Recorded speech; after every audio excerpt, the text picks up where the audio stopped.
You have many choices coming up on November 3rd, unless you're somebody who is doing early voting. One of the things that is going to be on the presidential ballot here in Massachusetts will be two particular ballot questions. No, we're not going to talk about rank choice voting.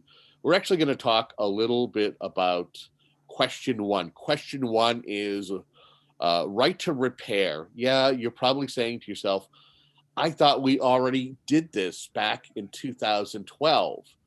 Well, you did, but there's, as time goes on, things are updated. Joining us for this particular conversation are two gentlemen who are from the South Shore, who know they operate family-run businesses, are in the know when it comes to question one. And my curiosity is, I see the ads. We've been inundated with the ads when it comes to this particular question. And that is that there are over 1,500 dealers, folks who are independent auto repair service centers that are yes for question no. So we have Dave Gallerani, who is with the Cape Auto Body and Cape Auto Repair. We also have Peter Brown from Tiny and Sons Glass. Gentlemen, I want to thank you so much for taking your time, not only to be a part of this conversation, but even to do a dry run to kind of discuss this, and better educate me as to where things stand. We'll start with you, Peter. Peter, you were the one who actually came to me and said, hey, we should have a conversation about this. And I thought it was fantastic. How does question one affect you and your industry when it comes to auto glass? Well, as you know, Kevin, and thanks for having us on tonight. As you know, that the technology now is all attached to the glass. The driver assist cameras are actually attached to the glass. So when a windshield replacement is done, those cameras need to be recalibrated. And for us to access that information, we have to go in through the LBD port to get information on that so that we can do it. One of the things that the OE manufacturers are trying to do is restrict that. And with question one, if you vote no, I don't have access to that to do that recalibration. So with us, we want question one to pass. We were advocates of it the first time that it came around in a different realm of it. Back in the day when we supported it then, it was just to get access so that we can reset door windows. The door windows had those automatic up and down. If your fingers got caught, it would stop and go back down. All we needed to be, that was the only reason why we needed the access to it, so we could reset that when we replace glass. Now, as Dave can attest, everything is attached to the glass. So for us to replace it and replace it properly, we need access so that we can recalibrate the system. And who is, and if I can ask real quick, and I think when we were discussing before starting our conversation here, you had mentioned that this is original. Who is this fight against? Is it the replacement parts versus the manufacturer? Who is it? Who is the fight against? It's against the OE manufacturer, and I respect it. I understand what they're doing. And what's the acronym for, Peter? Peter, what's the acronym? For OEM? Yeah. Original equipment manufacturer. Okay. That would be your dealership where you buy your vehicle from. Okay. And the aspect of it is that it's a business decision on their end to capture everything that they sell. So they restrict you when you buy it, that you have to physically bring it back to do it. And it's a business decision. Anything you buy now has some sort of restriction on it to get it repaired. But the problem is the OE manufacturers and the dealerships cannot handle all this aspect of it. They can handle it for the first 3 years, but after that, cars need to be repaired. And with the longevity of the cars being driven, some of these cars are being driven 10, 15, 20 years now because of the longevity of the quality of the car. So those needs to be repaired. Excuse me for 1 second. I don't know why. So that being, Tiny and Sons, can you hold for a second? Sorry, Kevin. Keep going. All right. So that being said, we need to vote yes on question one so that we can have access to that. and we need the access to work on it as an independent auto glass company. Now, Dave, with you, you not only offer automotive repair, but you also do auto body. How does this affect you? In so many ways. Peter referred to the assisted driving business of of calibrating the cars. So that's something that we just invested a tremendous amount of money, and that right now goes through the OBD port, which is the onboard diagnostic port that was deemed necessary probably 20 years ago. Every car in America is supposed to have an OBD port.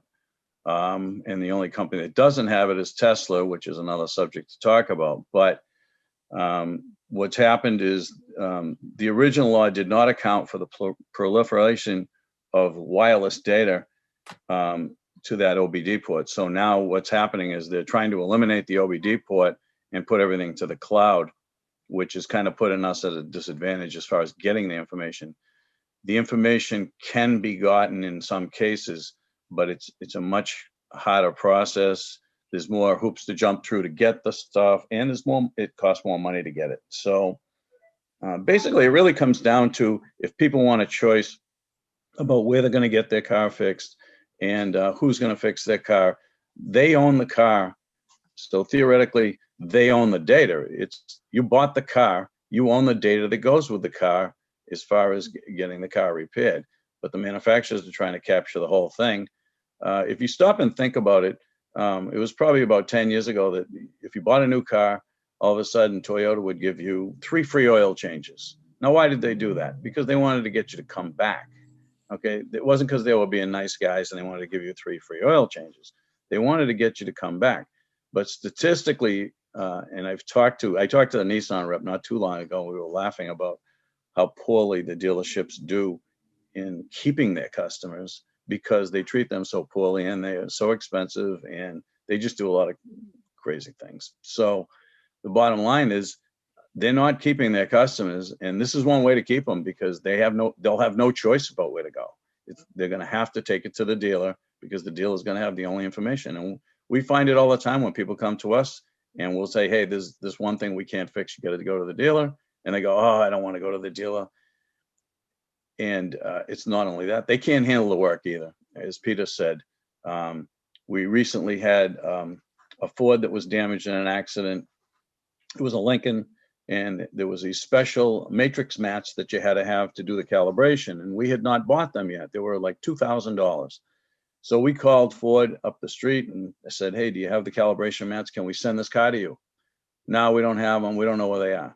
We called like 4 different Ford dealers, and one finally said that they would do it, but they couldn't do it for 2 months. Now, how do I tell my customer that we can't calibrate his car for 2 months? Am I supposed to keep his car for another 2 months and have the insurance company pay for a rental? I don't think so. That's not going to happen. So the expediency of repairing the car, if you take the independents out of the mix, you're going to be standing in line waiting to get your car in to get it fixed, for one thing, and it's going to cost you twice as much. And I think what is, the word that I've seen when I was reviewing some of the information about the 2 questions, the word was telematics. Is that what, when you were referring to the cloud, is that what the telematics is? Yeah, so the telematics captures the information, and in a lot of cases, you'll be getting emails regularly from your manufacturer telling you when to bring the car in for an oil change and when to bring the car in for brakes and tires and things like that. They have it all calculated and figured out, and they've got all your information.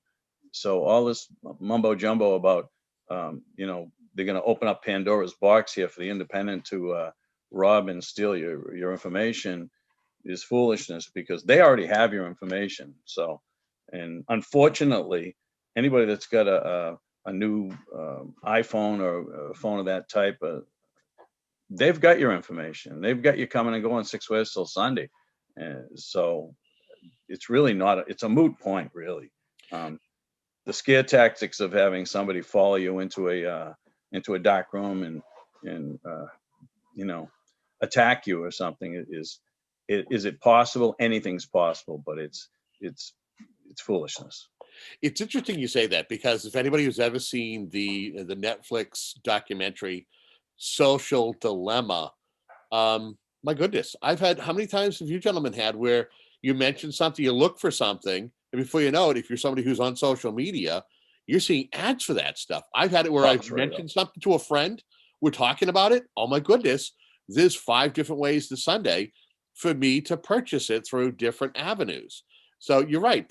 Our, whether it's through our smart devices, whether it's through our looking on, on our smartphones for something, they have our data and they're tracking us. We're just basically, you know, Pawns. yeah, we're the prey per se, we're the but so I'm going to turn my conversation to you, Peter. Again, we're speaking with Peter Brown from Penny and Sons Glass and Dave Gallerani from Cape Auto Services, which entails not only auto repair but also body work as well. Peter, you're somebody who does a lot of work. You're somebody who invests a lot of your time in the local Chamber of Commerce. You yourself were the director, or you at least served as the president, or have served in such capacity. To what are you hearing from folks like Dave, who who are concerned about question one? Well, like Dave, I mean, I service a lot of independents, and actually I got an ad going on right now on ETD with one of our, Paul Luchetti from Luchetti Service Center in Marshfield. And one of the things that we hear through our doing work with them is that the question one, they need us to vote yes on question. And there's 5 times the independents than there are dealers. And if they don't get access to that information, there's a lot of people that are either going to go out of business, or it's going to cost a lot more to get your car replaced or repaired, because they're going to have access to they're going to have to drop cars at the dealerships to get these cars recalibrated or reinitialized, even if they do the repairs. So, and like I was saying before, is one of the hugest things that I've seen this year. We're talking about the campaign that's going on. I've never seen a dealership put a sign out front for anything, or any kind of support for anything. And you're seeing them with the vote no on question one. And there's a reason. And I respect that reason to a point, but they cannot service all these cars all at once. Like I said before, they still need us independents to do the work. And like Dave says, that he has to pay a licensing fee, just like I do. Every time we touch a vehicle, whatever manufacturer that is, we have to be certified in some way or form to work on. And we pay for that. We pay for those Ford certifications. We pay for those GMC or Chevrolet or Dodge or Chrysler. We pay for those certifications. So whatever they're saying, if the question one passes the way it should, they're still going to be making money from us. We're still going to be buying parts for them. We're still going to need their services and their subscriptions so that we can do the repairs. So the ads that they're saying to you, if they have to say those kind of things, if they have to create those kind of ads, there's a reason, and it's not for you. So vote yes at question one. That's the only way you can do it. So I would ask you, Dave. I've had a chance to speak with the folks from both sides, and my understanding is that there isn't such a law on the books in a lot of the states. Massachusetts may be the only state that has a right to repair law on the books, and a push to do a second one, but where there's an agreements with there are agreements in other states, but not like we have. Have you heard the same thing, or do you have any knowledge to this? Maybe this could be the start of something where this is passed in Massachusetts and it goes around the country? Well, it's already started to go around the country, and I don't have the information in front of me, but Senator Grassley from, I think, Iowa, there's already a push out in the Midwest for the same thing. It's called something different. It's called, I forget the name of it, but they've already started the push. People are not sleeping at the switch on this thing. Basically, the independents and the parts stores are behind this. There's no question about it. If there's no aftermarket independent repairers, there's going to be no aftermarket market to buy parts. So the manufacturer's trying to control the thing, so it's a monopoly, and monopolies don't generally work. If you noticed, Google's getting sued pretty big for having this monopoly on all the information that's going around with them. And there's so much control of the marketplace. I mean, look at the political thing about Facebook controlling what you put up on Facebook and all the rest of it. So we're in different times now, and what you thought wasn't going to hurt you is going to hurt you. So you have to have the information. And if we can't access the information to fix your automobile, then you're going to have to go to the dealer. It was funny. I was thinking about this. Like, so if you bought a refrigerator from GE and they told you the only person that could fix it would be GE, so there would be no Paul's appliance repair in Hanson. There's all these small businesses that do these things on a regular basis, that come right to your house, service your car or service your refrigerator, whatever. And if it's totally controlled by the manufacturer, then a lot of people are going to be out of business, and a lot of money is going to go to big conglomerates as opposed to the locals. You get people like Peter Brown that donates money to all kinds of different things locally: Little League, Babe Ruth League, Boys and Girls Club. You could go on forever, because Peter's a very generous person. And I say to people all the time, do you really think, what do you think Town Fair is going to give you? You think Town Fair is going to give you money for your Boys and Girls Club, or your Lions Club, or your Rotary Club, or any of those things that are raising money for homeless people to have food? So if you don't support your small businesses, you're going to be in trouble. And I think people realize it. And I think we're going to win overwhelmingly. I think it's going to pass. We got about a minute left here. Anything that we haven't touched upon, but it's kind of important to let the folks know before they start early voting, if they are deciding to early vote right now, or they are going to head to the polls on November 3rd, Peter? Just don't be afraid. Read the facts, look at who's talking about it, and think about the local people, just like David said. David has been embedded in Plymouth since I can remember. And just don't be scared. We're here to protect you as much as we can. We get the same information as the dealers, so vote yes on question 1. Dave, what would you like to say to wrap this up? I guess the only thing is, if you want the choice or where to get your automobile repaired, please vote question 1. If you don't care about choice, well, you can do what you want, but I can't see how anybody would vote the other way. Well, I definitely want to thank you both for joining me and discussing this. I think we are all invested in this one way or the other. I became invested because I had a vehicle that needed repair, and my small shop couldn't repair it, couldn't get the data. So I had to go to the dealership. I was charged a fee to look at it, and then told it was going to cost me nearly half the amount that it was going to cost.